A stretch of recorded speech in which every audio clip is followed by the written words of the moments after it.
नमस्कार दोस्तों, मैं आपका दोस्त परमेश्वरी। और दोस्तों, आस्था से डायमंड स्टार आप सभी लोगों के लिए मैंने आस्था के बारे में बताया, क्योंकि आस्था ने अभी न्यू प्लान लॉन्च किया था 7,000 वाला। उसके बारे में मैं वीडियो बना चुका हूं, आप सभी लोगों के बीच दे भी चुका हूं। और ये वीडियो देने का मेरा मकसद कोई पैसा कमाना नहीं है। मेन मकसद ये था कि मैं हर व्यक्ति के बीच नहीं पहुंच पा रहा था, जिसके कारण मेरे लोगों के लिए समस्याएं आ रही थी, मेरे लीडरों को समस्याएं आ रही थी। उसके लिए मैंने ये सोल्यूशन निकाला है। और दोस्तों, सबसे पहला मैंने वीडियो में प्लान के बारे में बताया। दूसरा, मैंने आस्था क्या है उसके बारे में बता चुका। आस्था क्यों करें उसमें मैंने पहला टॉपिक बताया, ठीक है। महंगाई का टॉपिक बताया, उसकी वीडियो आप देख सकते हैं। उसके बाद में दूसरा टॉपिक बताया मैंने अच्छी जिंदगी का, उसको भी आप देख सकते हैं। उसके बाद में मध्यवर्गीय 30% लोगों का, वो भी टॉपिक की वीडियो में बना चुका हूं, उसको भी आप देख सकते हैं पिछले वीडियो में। और ये चौथी वीडियो में आपको बना रहा हूं दौर के ऊपर, क्योंकि दोस्तों हमें जब तक दौर के बारे में पता नहीं चलेगा कौन सी सदी का कौन सा दौर रहा है, तब तक हम किसी भी काम को नहीं करेंगे। क्योंकि जीवन में जब तक वजह नहीं है तब तक आदमी काम करना नहीं चाहता है। तो एक सदी बराबर होता है 100 वर्ष, और हर सदी का एक दौर रहा है। और 1801 से 1900 तक जो सदी रही वो रही 19वीं। और 19वीं सदी का जो दौर रहा दोस्तों, जिन लोगों ने उस दौर में अपने पेट को काट के लगान को जमा कर लिया और जमीनों को बचा लिया, वो लोग बन गए जमींदार। जब जमींदार बन गए और ये जमींदारी चलती रही, वो जमींदारी कब तक चली? 1901 से लेकर के सन 2000 तक हमारा देश पहले गुलाम था। 1947 से पहले देश गुलाम था। 15 अगस्त 1947 के लिए हमारा देश आजाद हुआ। और जब देश आजाद हुआ तो 50वां संविधान लागू हुआ। 50वें संविधान लागू होने के बाद में हमारे देश को अंग्रेज लोग छोड़ करके जा चुके थे। देश को चलाने के लिए, देश की अर्थव्यवस्था बनाए रखने के लिए लोगों की जरूरत पड़ी, यानी कि नौकरी की जरूरत पड़ी, नौकरों की जरूरत पड़ी। तब हमारे भारत देश ने एक संगठन बनाया और वो संगठन गांव गांव गया। और गांव गांव जब वो संगठन गया हमारे, तो लोगों को समझाया नौकरी के बारे में। लेकिन दोस्तों, गरीब लोगों के समझ में नौकरी के बारे में नहीं आया। तो वो उसमें से मेरे जैसा भी कोई ना कोई दिमागदार था, उसने दिमाग लगाया कि सर, ये नौकरी गरीब लोगों के समझ में नहीं आ रही, क्यों ना हम किसी जमींदार से मिल लें। क्योंकि जमींदार का अगर बेटा एक नौकरी में लग जाता है तो गरीब गुरबा ऑटोमेटिक उस नौकरी को एक्सेप्ट कर लेंगे, ज्वाइन कर लेंगे, करना शुरू कर देंगे। तो सबसे पहले उन लोगों ने स्टार्ट करी जमींदारियों से। वो लोगों ने जमींदार के यहाँ गए, दूर से हाथ जोड़ करके दुआ सलाम हुई। और दुआ सलाम होने के बाद में उन्होंने इज्जत से बिठाला अपनी बैठक पर। और बिठाने के बाद में उनसे पूछा, साहब आप कहाँ से आए हो? जमींदार साहब ने तब उन्होंने जवाब दिया कि सर, हम भारत सरकार के संगठन से आए हैं, देश को चलाने के लिए कुछ लोगों की हमें जरूरत है। तो जमींदार साहब ने जवाब दिया, हम आपकी क्या मदद कर सकते हैं? तो उन्होंने जवाब दिया कि सर, हमें कोई ज्यादा मदद नहीं चाहिए, आप मुझे ये बताइए कि आपके क्या बेटे हैं? तो उन्होंने जवाब दिया कि साहब, हमारे 5 बेटे हैं। तो बोले सर, एक बेटे को आप हमें दे दो। बोले हम आपको एक बेटा दे देंगे, लेकिन आप हमें ये बताइए कि आप हमारे बेटे से करवाएंगे क्या?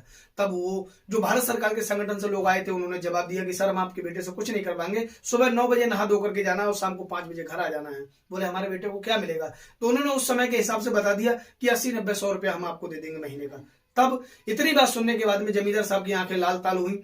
और आंखें लाल ताल होने के बाद में उन्होंने उनसे कहा, जो भारत सरकार के संगठन से लोग आए थे, कि देखिए, यहां से नजर मारिए हमारी बैठक से, जहां तक आपकी नजर जाती है जमीन हमारी अपनी है। हमारा बेटा एक कोने में बो देगा, आराम से लेट करके खाएगा। दोस्तों, उन्होंने नौकरी को नजरअंदाज कर दिया और वो वहां से उठ करके चले गए। जाने के बाद में मेरे जैसे मैं आपके सामने बोल रहा हूं, मेरे जैसे गरीब लोग उस जमींदार के यहाँ पर काम करते थे। कोई गोबर डालता था, कोई कपड़े धोता था, कोई पानी पिलाता था बैठक पे, कोई उनके जानवरों के लिए चारा काट के खिलाता था। उनसे मुलाकात हुई, मेरे से ही मुलाकात हो गई।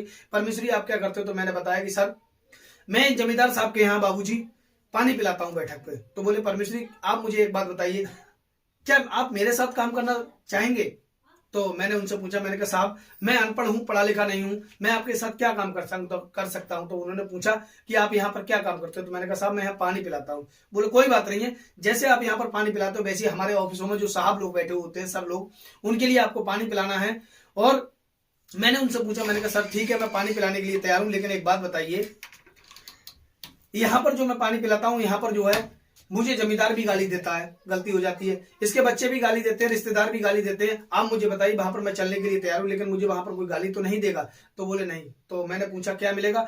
तो उन्होंने बताया मुझे कि परमेश्वरी आपको 80-90-100 रुपए महीना मिलेंगे। दोस्तों, मेरे जैसे व्यक्ति जो थे, गरीब लोग, उन्होंने वहां पर जाना शुरू किया। और जाते जाते धीरे धीरे ये सिलसिला चलता रहा। और चलते चलते ये सिलसिला चला सन 2001 से लेकर के सन 2021 तक, 2001 से लेकर 2100 तक, यानी कि सन 1990 तक नौकरी को लोग नहीं समझ पाए। 1990 में जाकर के मेरे जैसा व्यक्ति जो देश आजाद हुआ उस समय नौकरी में लग गया। और जब वो रिटायर होकर के आया, तो दोस्तों जब रिटायर होकर के आया तो उस समय पर उसकी पेंशन मिल रही थी उसको 25-30 हजार रुपया महीना, और 25-30 हजार रुपया महीना मिल रहा है। उधर जमींदार साहब के जो बेटे थे, बेटे का बेटा हुआ, यानी कि तीसरी पीढ़ी लागू हो गई। जब उनका नाती था, उस नाती ने पूछा बाबा से कि बाबा ये बिल्डिंग किसकी है? तो उन्होंने जवाब दिया कि हमारे ये परमेश्वरी की है। बोला अच्छा, ये क्या करते हैं बाबा? स्टार्ट। तो उन्होंने पूछा, उसने पूछा उनके नाती ने कि बाबा ये किसकी बिल्डिंग है? तो उन्होंने कहा बेटा ये परमेश्वरी की है। तो बोले बाबा ये क्या काम करते हैं? बोले बेटा काम तो ये पहले हमारे यहाँ पर करता था, पानी पिलाता था, लेकिन अब ये जो है एक नौकरी में लगा था और अब नौकरी से रिटायर है। और उसने पूछा कि बाबा एक बात बताइए, आप तो गांव के जमींदार थे, तो आपने हमारे पापा को नौकरी में क्यों ना लगवा दिया? तो उसके बाबा ने जवाब दिया कि जमींदार ने जवाब दिया कि बेटा नौकरी ये सबसे पहले तेरे पापा को आई थी, लेकिन तेरे पिताजी तेरे पापा के लिए मैंने नौकरी इसलिए दिलवाई क्योंकि हम गांव के जमींदार थे। तो दोस्तों सीधा सा मैं आपको बता दूं कि जमीनों के घमंड में जिन लोगों ने नौकरी को उस समय छोड़ दिया, आज की तारीख में आप नजर मार के देख लीजिए, आदमी जमीन नौकरी के लिए जमीन भी बेच देगा और घर भी बेच देगा। दोस्तों वो दौर उन्होंने देखा कि एक नौकर पेशा व्यक्ति घर अच्छा होता है, अच्छे स्कूल में बच्चों को पढ़ाता है, अच्छी इनकम होती है, रहन सहन अच्छा होता है, खान पान अच्छा होता है, उसका पहनावा अच्छा होता है, उसको देखते हुए नौकरी की औकात बढ़ी। और दोस्तों जब इस नौकरी की औकात बढ़ी तो सदी दूसरी स्टार्ट हो गई। तब तक 2001 से लेकर के 2100 तक जब सदी दूसरी स्टार्ट हुई, 21वीं सदी आई। और दोस्तों जब 21वीं सदी आई तो दौर आ गया नेटवर्क का। और जब नेटवर्क का दौर आया, मैं आपको बताऊं कैसे दौर आया, क्योंकि दोस्तों एक समय था जब नौकरी में अनपढ़ों को नौकरी मिल जाया करती थी। जिस तरीके से वहां पर भीड़ बढ़ती चलेगी, वैसे वैसे उन लोगों ने डिग्रियां बनानी शुरू कर दी कि इस नौकरी की डिग्री, इस नौकरी को ये डिग्री चाहिए। और दोस्तों आज तो यहां तक इंतहा हो चुकी है कि डिग्री धारक भी छोले भटूरे तल रहे हैं आज के समय में, क्योंकि डिग्री धारकों की संख्याएं ज्यादा बढ़ चुकी हैं और नौकरी की संख्या बहुत कम है। नौकरी निकलती है 1000 और फॉर्म पड़ते हैं 1 लाख, तो नौकरी तो 1 ही 1000 को मिलेंगी। तो दोस्तों हमें इस चीज को समझना है कि सदी हमारी बदल चुकी है। सदी आ चुकी है 2001 से ये ले 2100 तक, और 21वीं सदी का जो दौर है वो नेटवर्क का है। नेटवर्क का कैसे है दोस्तों, मैं आप सभी लोगों के लिए बताना चाहूंगा। आज से आप मुझे बताइए 21 साल पहले कितने लोग ऐसे थे जो इस मोबाइल को जानते थे? मेरा अपना मानना है कि हम इस मोबाइल को 21 साल पहले नहीं जानते थे। लेकिन आपसे मैं एक सवाल करना चाहूंगा, आज ऐसा कोई परिवार नहीं है, गरीब अमीर या कोई भी परिवार है, ऐसा कोई परिवार नहीं है इस एक परिवार में 4 व्यक्ति, चारों का मोबाइल अलग अलग है। ये मोबाइल चलता कैसे है? तो आपका जवाब हो सकता है बैटरी से चलता है, रिचार्ज नहीं है, रिचार्ज से चलता है। दोस्तों इस मोबाइल के अंदर आपका रिचार्ज भी भरपूर है, मोबाइल की बैटरी भी 100% चार्ज है। अगर इसके अंदर 3 डंडे जो आते हैं नेटवर्क के, अगर वो डंडे नहीं है, क्या ये मोबाइल आपका चल पाएगा? मेरा अपना मानना है नहीं चल पाएगा। तो दोस्तों आज का दौर जो है वो नेटवर्क का है, नेटवर्क के ऊपर हम निर्भर हो चुके हैं। और दोस्तों इसी के बारे में हमको समझना है। जब नेटवर्क का दौर आ चुका है, नेटवर्क कहते किस चीज को उसको समझना है हमारे लिए। नेटवर्क कहते हैं 24 घंटे के खर्चे।